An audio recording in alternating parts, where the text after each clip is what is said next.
سری لنکا کے ساتھ T20 series کے لیے 15 رکنی قومی اسکواڈ کا اعلان ہو چکا ہے. قیادت سلمان علی آغا کریں گے، جبکہ پہلی مرتبہ وکٹ کیپر بلے باز خواجہ نافع کو شامل کیا گیا ہے اسکواڈ میں. اور خاص بات یہ ہے کہ شاداب خان کی اسکواڈ میں انٹری ہے اور وہ کندھے کی سرجری کے بعد ٹیم میں شامل بھی ہیں. اور اس مرتبہ بابر کے فینس کے لیے یہ خبر ہے کہ بابر اعظم اور شاہین آفریدی اور حارث رؤف اسکواڈ کا حصہ نہیں ہے. دیگر کھلاڑیوں میں عبدالصمد، ابرار احمد، فہیم اشرف، فخر زمان، محمد نواز، محمد سلمان مرزا، محمد وسیم جونیئر، نسیم شاہ، صاحبزادہ فرحان، سائم ایوب، عثمان خان، عثمان طارق شامل ہیں. اور جناب ٹیم جو ہے 4 اور 5 جنوری 2026 یعنی نیکسٹ ایئر سری لنکا روانہ ہوگی اور 3 T20 میچز جو ہوں گے وہ 7، 9 اور 11 کو کھیلے جائیں گے. بات کر لیتے ہیں جناب نمائندے خصوصی برائے کھیل شاہد ہاشمی ہمارے ساتھ ہیں. شاہد صاحب thank you so much, good morning to you. ابھی ہم نے ریسنٹلی ہی سری لنکا سے کافی زیادہ ایکسٹینسو کہتے ہیں نا کرکٹ کھیلی، اب پھر سے ایک سیریز کا ہمیں سامنا ہے. پہلے تو مجھے بتائیے گا جو نئے وکٹ کیپر بلے باز آئے ہیں خواجہ نافع، ان کا کیا پروفائل رہا ہے، کتنے اب تک انہوں نے انٹرنیشنل کرکٹ کھیلی ہے اور کس بنیاد پہ انہیں شامل کیا گیا ہے؟ خواجہ نافع ایک اچھا وکٹ کیپر بیٹسمین ہے، ہارڈ ہٹنگ ہے، اس کے چوکے چھکے بڑے مشہور ہیں. ابھی تک وہ کوئی انٹرنیشنل کرکٹ نہیں کھیلا، اب اگر سری لنکا میں اسے موقع ملے گا تو وہ اپنا ڈیبیو کرے گا. پاکستان سپر لیگ کے 2 سیزن کھیلے اس نے کوئٹہ گلیڈیٹرز کے لیے اور بنگلہ دیش پریمیئر لیگ میں، T10 میں، ان باہر کی غیر ملکی لیگ میں بھی کھیلا ہے، پاکستان سپر لیگ میں بھی کھیلا اور اس نے امپریس کیا ہے. اپنی جو بیٹنگ ہے، جو چوکے چھکے لگانے کی اس کی فلائٹ ہے، گو کہ بڑا اسکور نہیں کیا بہت زیادہ، 2 جو PSL کے سیزن میں 1 یا 2 50 ہیں اس کے، لیکن امپریسو بیٹنگ کی ہے. ان کی بیٹنگ سے لگتا ہے کہ وہ بہت آگے جا سکتے ہیں اگر وہ پراپرلی اپنا ٹیلنٹ استعمال کریں. اور شاہد بھائی، شاداب خان کی جو اسکواڈ میں واپس انٹری ہوئی ہے اس کو آپ کیسے دیکھتے ہیں؟ یہ جو واپسی ہے ان کی ٹیم کی بولنگ اور بیٹنگ کے ڈائنامکس کو چینج کر سکتی ہے؟ دیکھیں، پاکستان کو سری لنکا میں جہاں پاکستان ورلڈ کپ کے اپنے میچز کھیلے گا، ظاہر ہے پاکستان انڈیا تو جائے گا نہیں، تو سری لنکا میں جہاں میچ کھیلے گا وہاں پاکستان کو اچھے اسپنرز اور اسپننگ آل راؤنڈرز کی ضرورت ہے. نواز تو کھیل رہے ہیں، بڑی اچھی کرکٹ انہوں نے 2025 میں کھیلی ہے. 2025 میں وہ T20 انٹرنیشنل میں جو بڑے ممالک کے ٹیسٹ کرکٹ کھیلنے والے ہیں ان میں سب سے زیادہ وکٹیں لینے والے بالر ہیں محمد نواز. تو شاداب کی واپسی سے بھی پاکستان کو ایک اسپننگ آل راؤنڈر ملے گا جو سری لنکا میں پاکستان کو چاہیے.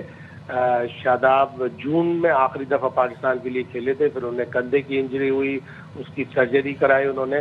بگ بیش کے جو انہوں نے 4 میچ کھیلے اس میں انہوں نے 6 وکٹیں لی، 2-3 اننگز بڑی اچھی کھیلی، ایک 41 کی کھیلی، ایک 34 کی. تو وہ فارم میں واپس آ رہے ہیں اور ان کی پاکستان کو ضرورت ہے. اگر وہ اسی طرح پرفارم کریں گے تو پاکستان کے لیے ورلڈ کپ میں یہ بڑا اچھا سائن ہوگا. لیکن شاہد صاحب مجھے ایک بات بتائیے گا کہ ابھی ہم ورلڈ کپ سے بہت زیادہ دور نہیں ہیں، ایسے میں اسٹل ہم بہت سارے تجربے کر رہے ہیں، جیسے کہ حالیہ ابھی وکٹ کیپر آئے ہیں. ٹھیک ہے آپ کہہ رہے ہیں کہ ہم انڈیا جا کے نہیں کھیلیں گے، لیکن ہمارے وہی جو ٹیم جس نے جا کر آگے کھیلنا ہے انہی کو ہم بیٹر ان کنڈیشن میں یوٹیلائز کریں تو زیادہ بہتر نہیں ہوگا؟ اس کو آپ کس حد تک سمجھتے ہیں جو اس وقت اسکواڈ میں انتخاب ہوا ہے اور جو تجربے ابھی بھی کیے جا رہے ہیں؟ دیکھیے، 1-2 پلیئر ایسے ہیں جو ظاہر ٹیم میں ہونے چاہیے تھے. شاہین نہیں ہے اس ٹیم میں، حارث رؤف نہیں ہے، بابر اعظم نہیں ہے. یہ لوگ بگ بیش آسٹریلیا میں کھیل رہے ہیں اور کرکٹ آسٹریلیا سے پاکستان نے یہ وعدہ کیا تھا کہ ہم اپنے پلیئر آپ کو آپ کی بگ بیش کے لیے پورے طور پر اویلیبل کریں گے. اور اسی وجہ سے پھر کرکٹ آسٹریلیا پاکستان کو بھی اپنے پلیئرز دے گا جب پاکستان کی سپر لیگ ہوگی. تو اس 3 میچوں میں یہ 2-3 پلیئر نہیں ہیں. آئیڈیلی تو یہی ہونا چاہیے تھا کہ سارے پلیئر ہوتے، لیکن جب آپ ایک وعدہ کر لیتے ہیں کسی کرکٹ بورڈ سے پھر اس کو نبھانا بھی پڑتا ہے اور پھر آپ کو اپنے سپر لیگ کے لیے بھی جب آسٹریلیا کے پلیئر کی ضرورت ہوگی تو آپ کو ملیں گے. 2-3 پلیئر ایسے ہیں جو اس ٹیم میں شاید جو ورلڈ کپ کا حصہ نہیں ہوں گے، جیسے خواجہ نافع شاید نہ ہو، عثمان وکٹ کیپر بیٹسمین ہے وہی ہوں گے. شاداب کا تو مجھے لگتا ہے کہ ضرورت ہے پاکستان کو، اس لیے کہ سری لنکا میں پاکستان کو پیس بالنگ آل راؤنڈر کے بجائے اسپننگ بالنگ آل راؤنڈر ایک اور چاہیے ہوگا اور شاداب اس کے لیے آئیڈیل ہے. ان کے اوپر بھی ہے کہ وہ اپنے ٹیلنٹ کو ثابت کریں ان 3 میچوں میں اور پھر T20 ورلڈ کپ. شاہد بھائی، جب یہ سب تجربے ہو ہی رہے ہیں، جب ہم ایکسپیریمنٹس کر ہی رہے ہیں تو پھر کیپٹنسی کا بھی ایک ایکسپیریمنٹ کر کے دیکھ لیتے ہیں، کیونکہ سلمان علی آغا کی کپتانی میں پہلے ہی سوال آتے ہیں T20 کے اوپر، تو اس دفعہ پھر کیپٹن بھی چینج کر کے دیکھ لیتے ہیں. نہیں اب بہت دیر ہو گئی، اب آپ اپنے جہاز کا جو مین چلانے والا ہے اس کو آپ چینج نہیں کر سکتے. اگر کرنا تھا تو بہت پہلے کر لیتے. آخری کچھ میچوں میں سلمان نے بڑی اچھی بیٹنگ کی تھی. وہ ایک اچھے پالش کرکٹر ہیں. ٹیسٹ کرکٹ میں بڑی اچھی پرفارمنس ہے ان کی، ون ڈے میں بڑی اچھی پرفارمنس ہے. تو ون ڈے میں تو بلکہ پاکستان کے لیے 2025 میں سب سے زیادہ رنز ہیں اس کے. تو ان کی کوشش ہوگی کہ وہ T20 میں بھی اچھا پرفارم کریں.